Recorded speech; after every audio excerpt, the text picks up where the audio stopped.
जी, मेरा कहने का मतलब है कि अब जो कांग्रेस में गुटबाजी है वो बहुत पुराने समय से चल रही है, और कांग्रेस में कई नेता छोड़ गए और कईयों ने अपनी पार्टी बनाई, चाहे चौधरी बंसीलाल जी थे या चौधरी भजन लाल जी हैं या वरिंदर जी छोड़ के चले गए। तो इस प्रकार चल रही है। हरियाणा में संगठन जो है वो भूपिंदर सिंह हुड्डा के बाद संगठन खड़ा ही नहीं हो सका, चाहे कुमारी शैलजा रही, चाहे और नेता रहे, परंतु ये संगठन नहीं खड़ा कर सके। इस समय जो हरियाणा में चार गुट हैं, एक भूपिंदर सिंह हुड्डा गुट है, कुमारी शैलजा का गुट है, किरण चौधरी का गुट है, रणदीप सिंह सुरजेवाला का गुट है। तो मैं यह मान कर चल रहा हूं कि एक तरफ भूपिंदर सिंह हुड्डा पूर्व मुख्यमंत्री का गुट है, उनके साथ जो उनके बेटे हैं या कांग्रेस अध्यक्ष उदय भान जी हैं, और दूसरी तरफ जो है कुमारी शैलजा, किरण चौधरी और सुरजेवाला एक अलग गुट बनाकर तो भूपिंदर सिंह हुड्डा के खिलाफ लड़ाई लड़ रहे हैं।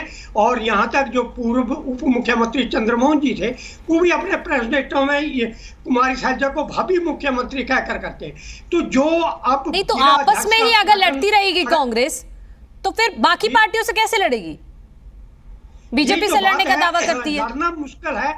जैसे अब जिला अध्यक्षों का चुनाव हो रहा है, हाँ। तो हर कोई जो है अपने नेता को आगे रखकर गुट नारेबाजी कर रहा है, और उनका कहना है कि नेताओं का हौसला बढ़ा रहे हैं, परंतु हौसला नहीं बढ़ता जब एक दूसरे के बरखिलाफ नारेबाजी करते हैं, किसी का नाम लेकर उसका विरोध करते हैं, तो वो हौसला बढ़ाने की बात नहीं होती है, वो विरोध होता है। ये जुदी बात है कि हम जब हमारे अंदर होती है तो हम इसे कहते हैं आंतरिक लोकतंत्र, जब तो बाहर होते हैं तो हम कहते हैं इसको अंदरूनी लड़ाई कहते हैं।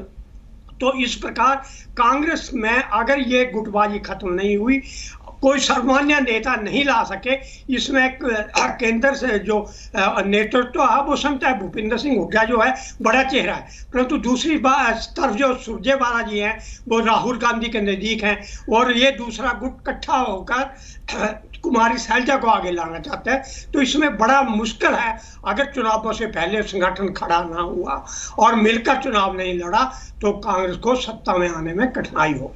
नहीं, कांग्रेस लेकिन इस सच से भी मुंह मोड़ रही है। कांग्रेस की तरफ से जो आला कमान है, जो वरिष्ठ लोग हैं, वो यही कहते हैं कि कोई गुटबाजी नहीं है। जब तक सच स्वीकार नहीं करेगी कांग्रेस तो एकजुट कैसे होंगे?